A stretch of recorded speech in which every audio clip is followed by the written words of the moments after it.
تو وہ کہنے لگی کہ نہیں، مجھے یہ چادر لازمی دھونی ہے، بستر پر بچھانے کے لیے ایک ہی چادر ہے ہمارے پاس۔ میں نے کہا کہ اچانک سے چادر دھونے کا بھوت کہاں سے سوار ہو گیا تیرے سر پر؟ اتنی تو چادر گندی نہیں تھی، چھوڑ دے اس کو، میں خود دھو دوں گی۔ لیکن میری بیٹی نے میری بات نہ مانی اور چادر کو دھو کر تار پر پھیلا کر اس کے بعد ہی ناشتہ کیا، پھر تھوڑی دیر کے لیے سو گئی۔ ارحم تو کام پر چلا گیا، اس کو میں نے صرف میٹرک تک ہی پڑھائی کروائی تھی اور وہ ایک جوتوں کی دکان پر کام کیا کرتا تھا۔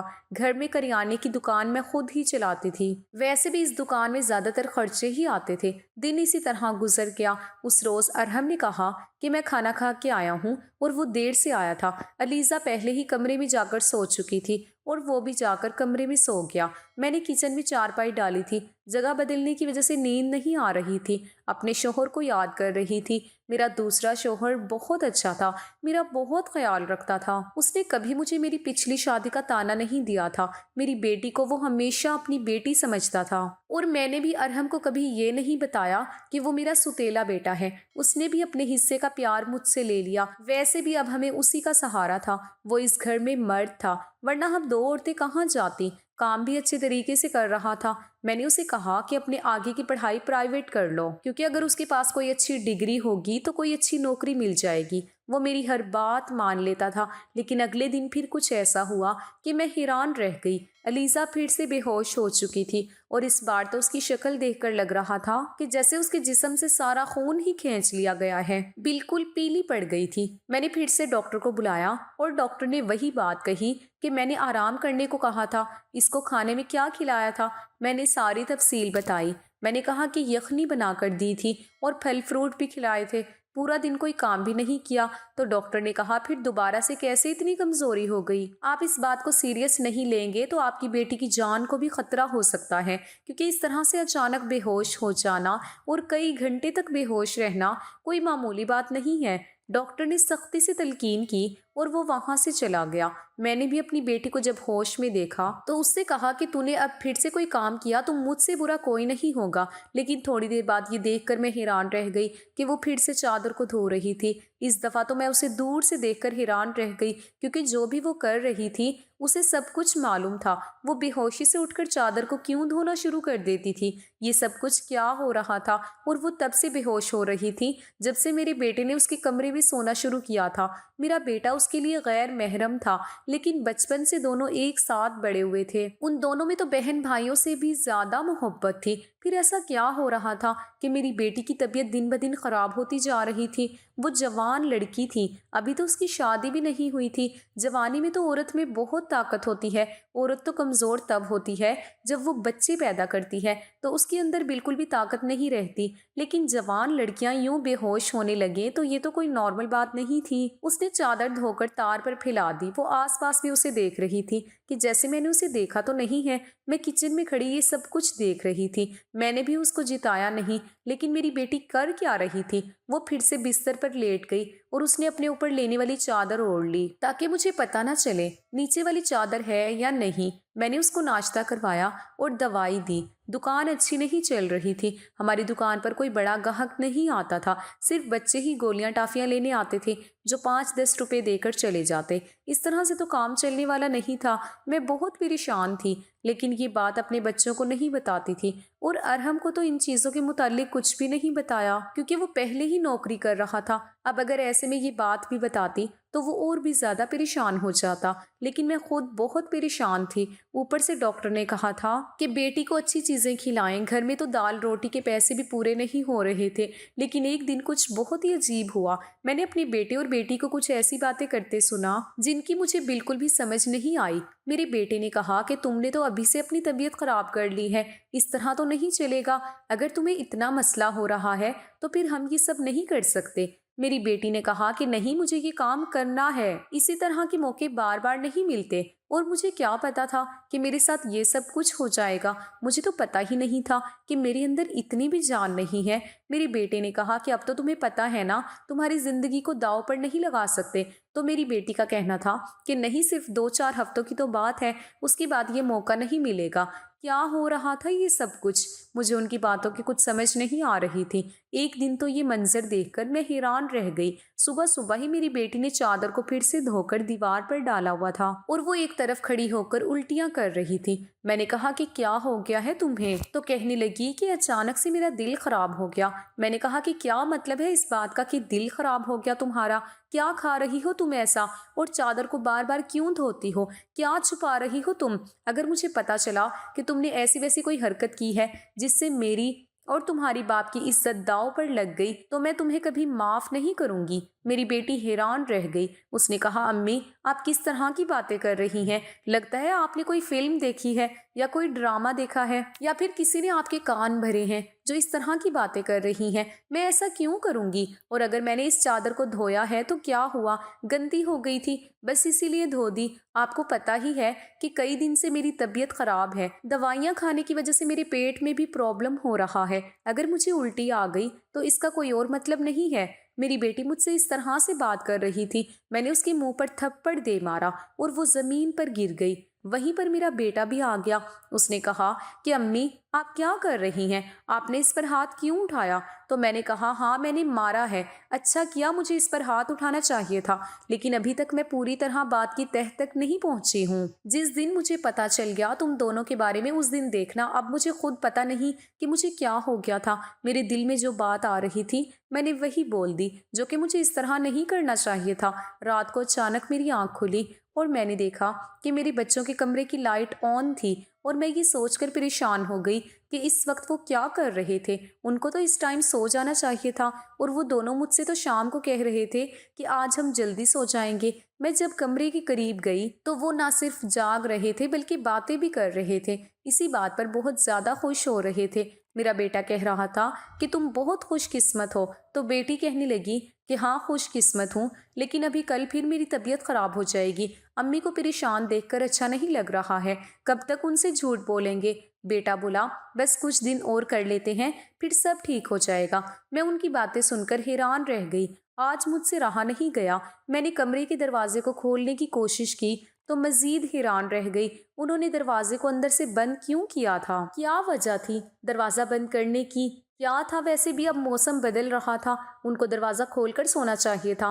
میں نے دروازے پر بار بار دستک دینا شروع کر دی، لیکن اس طرح سے دستک دینے کے باوجود بھی ان لوگوں نے دروازہ کھولنے میں آدھا گھنٹہ لگا دیا۔ اور اس کے بعد جو میں نے کمرے میں دیکھا تو ان کے علاوہ کوئی بھی نہیں تھا، اور وہ دونوں ایسی شکل بنا کر بیٹھے تھے کہ جیسے نیند سے جاگے ہیں۔ میں نے کہا کہ جھوٹ نہیں بولا کرو، تم لوگ جاگ رہے تھے اور باتیں کر رہے تھے۔ انہوں نے کہا کہ ہم کیوں اس ٹائم جاگیں گے اور باتیں کیوں کریں گے؟ ہمارا کون سا کل پیپر ہے جو ہم تیاری کر رہے تھے؟ ہم لوگ تو سو رہے تھے۔ مجھے ان دونوں کی حرکتیں سمجھ نہیں آ رہی تھی۔ میرے پاس بولنے کے لیے کوئی بات ہی نہیں تھی، کیونکہ وہ دونوں تو ایسے ہی بیٹھے تھے جیسے نیند سے جاگے ہیں۔ اس کے بعد میں نے ان کو کچھ نہیں کہا اور وہاں سے چلی گئی، لیکن میں سمجھی تھی کہ کوئی نہ کوئی گڑبڑ ضرور ہے۔ میں یہ دیکھ کر حیران رہ گئی کہ ایک دن میری بیٹی کے بازو پر نیل کے نشان بھی تھے، یہ تو زخم کے نشان تھے۔ کچھ سمجھ نہیں آ رہی تھی کہ اسے کیا لگا تھا۔ میں نے اس سے پوچھا تو اس نے کہا کہ چھری لگی ہے، لیکن چھری انگلی پر لگتی ہے،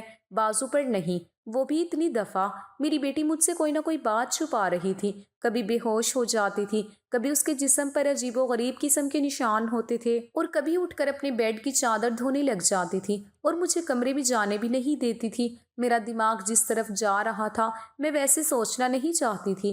میری غلطی تھی، میں نے آگ اور پانی کو کیوں ایک ساتھ رکھا؟ مجھے ایسا نہیں کرنا چاہیے تھا۔ میں نے سوچ لیا کہ مجھے کیا کرنا ہے۔ مجھے دین کی بہت اچھی سمجھ تھی۔ جب سگے بہن بھائی کو اسلام نے 10 سال کی عمر میں یہ حکم دیا ہے کہ ان کا بستر الگ کر دو، تو پھر میں کیسے ستیلے بہن بھائی کو ایک ہی کمرے میں سلا رہی تھی؟ یہ میری غلطی تھی۔ جب ہم دین کے خلاف جائیں گے تو مسائل تو پیدا ہوں گے ہی۔ جس قسم کے خیالات میرے ذہن میں آ رہے تھے، اگر خدا نہ خواستہ وہ سچ ہو جائے تو پھر سارا کا سارا قصور میرا ہے۔ اب میں اپنے بیٹے اور بیٹی پر نظر رکھتی تھی۔ ایک دن ارحم علیزہ کو کوئی چیز لا کر دے رہا تھا، میں ان کی بات سننے لگی۔ اس نے کہا کہ یہ دوائی ہے تمہارے اس مسئلے کے لیے، یہ دوائی لے لو تو سب کچھ ٹھیک ہو جائے گا۔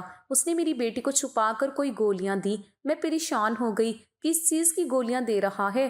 کون سا مسئلہ ہے؟ یہ دونوں حل کرنا چاہتے ہیں اور اس کے بارے میں مجھے پتہ نہیں ہے، اور یہ دوائیاں کچھ عجیب سی کیوں لگ رہی ہیں۔ اور میری بیٹی نے بھی دوائیاں فوراً سے پکڑ لی اور ان کو اپنے دوپٹے کے پلو میں چھپا لیا۔ بیٹے نے کہا کہ رات کو سونے سے پہلے کھا لینا تو پھر اگلے دن تم بے ہوش بالکل بھی نہیں ہوگی، اور 2-3 دن تک تو میری بیٹی واقعی بے ہوش نہیں ہوئی، لیکن اس کے بعد شاید اس کی گولیاں ختم ہو گئی اور ایک دن پھر سے وہ بے ہوش پڑ گئی۔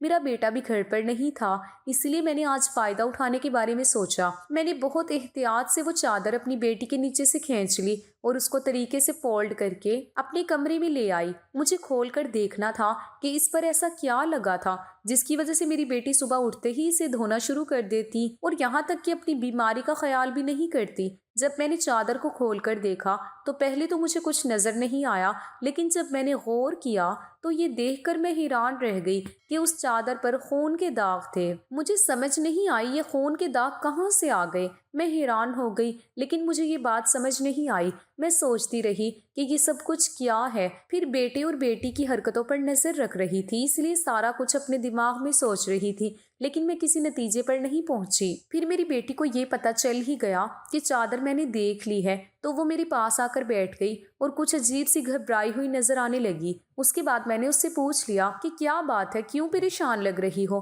تو اس نے کہا کہ امی وہ چادر کہاں ہے؟ تو میں نے کہا کہ وہ تو میں نے دھو کر ڈال دی ہے۔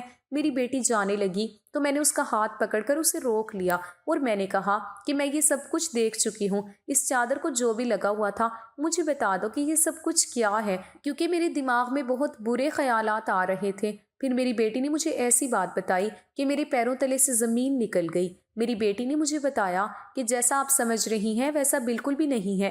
دراصل ہم نے دیکھ لیا تھا کہ اس گھر کے حالات اچھے نہیں چل رہے، گھر کی دکان چل نہیں رہی تھی، بھائی بھی کچھ خاص پیسے نہیں کما رہا تھا، لیکن ہمیں ایسا کوئی کام نہیں مل رہا تھا جو ہم لوگ کر پاتے۔ پھر بھائی کے دوست نے اسے اور مجھے ایک ہسپتال میں کام دلوا دیا۔ وہ صبح ہسپتال میں جاتا اور میں رات کو جاتی، اور اس کام کے بہت سارے پیسے وہ ہمیں دے رہا تھا۔ دراصل بھائی بھی پورا دن وہیں پر ہوتا تھا اور رات کو وہ مجھے لے جاتا اور ہم اکٹھے کام ختم کرنے کے بعد وہاں سے آتے۔ ہمیں پتا تھا آپ کبھی بھی ہمیں ہسپتال کام کرنے نہیں دیں گی، اسی لیے ہم آپ کو یہ سب کچھ بتانا نہیں چاہتے تھے کہ ہم یہ سب کام کر رہے ہیں۔ اور ہسپتال میں جگہ جگہ گندگی کی وجہ سے مجھے الرجی ہو گئی، جس کی وجہ سے میں صبح بے ہوش ہو جاتی تھی۔ بھائی نے مجھے جو دوائی لا کر دی وہ بھی اسی حوالے سے تھی تاکہ میری الرجی کم ہو جائے۔ امی بھائی کا وہ دوست بہت امیر ہے اور وہ اس کام کے بہت زیادہ پیسے دے رہا تھا، اور ہم نے اتنے پیسے بنا لیے ہیں کہ ہم اس کمرے کی چھت بھی ڈلوا سکتے ہیں اور گھر کا کچھ راشن بھی لے سکتے ہیں۔ ہمیں پتا ہے کہ آپ کو ہسپتال میں جاب کرنا پسند نہیں ہے، اسی لیے ہم نے آپ کو یہ بات نہیں بتائی تھی، لیکن آپ نے تو نہ جانے کیا کیا سوچ لیا، ہم پر اتنا شک کیا۔ اس دن آپ نے جو باتیں کی وہ ہمارے دماغ میں تیر کی طرح جا کر لگی تھی۔ میں جانتی ہوں کہ وہ میرا سوتیلا بھائی ہے، لیکن وہ میرے سگے بھائیوں سے بھی بڑھ کر ہے۔ اس نے ہر بار صرف ہمارے بارے میں ہی سوچا ہے۔ دیکھا جائے تو ہم اس کے کیا لگتے ہیں؟ اس کا باپ بھی تو اس دنیا سے جا چکا ہے اور اس کے اپنے رشتہ دار بھی ہیں جو کہ ہم سے بہت زیادہ امیر ہیں۔ وہ ان کے ساتھ بھی جا کر تو رہ سکتا ہے، لیکن وہ پھر بھی ہمارے ساتھ رہتا ہے کیونکہ وہ ہمیں اکیلا نہیں چھوڑنا چاہتا۔ اس نے ہمیشہ مجھے اپنی بہن ہی جانا ہے، کبھی مجھ سے کوئی غلط بات نہیں کی۔ وہ ہمارا ساتھ بھی دیتا ہے، ہمارے لیے سب کچھ کرتا ہے، پورا دن وہ کام کرتا ہے۔ رات کو میں اس کی مدد کرتی تھی، وہ کہتا تھا کہ وہ رات میں بھی یہ سب کچھ کر لے گا، لیکن پھر بھی میں اس کی مدد کر رہی تھی۔ مجھے یہ سن کر بڑا افسوس ہوا کیونکہ میں نے واقعی بہت زیادہ غلط بات سوچ لی تھی، اتنی زیادہ غلط بات کہ جو بالکل بھی مجھے سوچنی نہیں چاہیے تھی۔ میں نے یہ بات ارحم کو نہیں بتائی اور میری بیٹی نے بھی اسے بتانے سے مجھے منع کیا تھا کہ مجھے ساری بات کا پتہ چل گیا ہے، کیونکہ اب یہ کام ویسے بھی ختم ہو گیا تھا اور میں اس کی نظروں میں اور زیادہ گرنا نہیں چاہتی تھی۔ اس نے کمرے کی چھت ڈلوا دی اور اب ہمارا گھر کا کمرہ بھی ٹھیک ہو گیا تھا۔ آہستہ آہستہ ہم نے بہت محنت کی، میری بیٹی نے بھی گھر میں بچوں کو ٹیوشن پڑھانا شروع کر دیا۔ ہمارے حالات پہلے سے بہتر ہونے لگے، آہستہ آہستہ اتنے بہتر ہو گئے کہ ہمارے گھر میں کوئی تنگی نہیں رہی تھی۔ میرے ساتھ زندگی نے بہت برا کیا، لیکن اچھا یہ کیا کہ مجھے بہت زیادہ نیک اولاد دی، چاہے وہ اولاد میری اپنی تھی یا پرائی۔ میرے دونوں بچے ہی ماشاءاللہ بہت زیادہ نیک اور محنتی ہیں، اس بات کو سمجھتے ہیں۔ ابھی ان کی محنت کے دن ہیں ہاتھ پر ہاتھ رکھ کر نہیں بیٹھ سکتے کیونکہ ان کے سر پر باپ نہیں ہے اور میں بھی کچھ خاص کر نہیں سکتی۔ ان کو اس بات کا احساس ہے اور یہ واقعی بہت بڑی بات ہے۔ اللہ کا شکر ہے کہ اب سب کچھ ٹھیک ہے۔ شکر ہے خدا کا کہ وہ سب نہیں ہوا جو میں سوچ رہی تھی، لیکن ایسا ہو بھی سکتا تھا۔ اگر ایسا ہوتا تو میں کہاں جاتی؟ بس آخر میں اتنا کہنا چاہوں گی کہ جو خدا کا حکم ہے وہی حکم ہمیں بجا لانا چاہیے۔ میرے بچے سمجھدار ہیں اور ان کے دل میں ایسی کوئی بات نہیں ہے، لیکن پھر بھی میں ایسی ماؤں کو نصیحت کروں گی کہ اس معاملے میں سخت احتیاط کریں اور وہ غلطی نہ کریں جو میں نے کی ہے۔ مجھے دونوں کو ایک کمرے میں رکھنا نہیں چاہیے تھا کیونکہ جو نہ ہوا وہ ہو بھی سکتا تھا، اور اگر ہو جاتا تو سب ختم ہو جاتا۔ ہمیں سب سے پہلے اپنے رب کا حکم سامنے رکھنا چاہیے، اور رب کا یہی حکم ہے کہ جب بچے 10 سال کے ہو جائیں تو ان کا بستر الگ کر دو، اور اگر یہ حکم ہے تو یقیناً اس کے پیچھے مصلحت بھی ہے۔ تو یہ تھی آج کی ہماری کہانی۔ ویڈیو اگر پسند آئے تو لائک اور شیئر ضرور کیجیے گا۔ ہمارے چینل کو سبسکرائب کریں تاکہ ہر آنے والی ویڈیو کا نوٹیفیکیشن بر وقت آپ کو مل سکے۔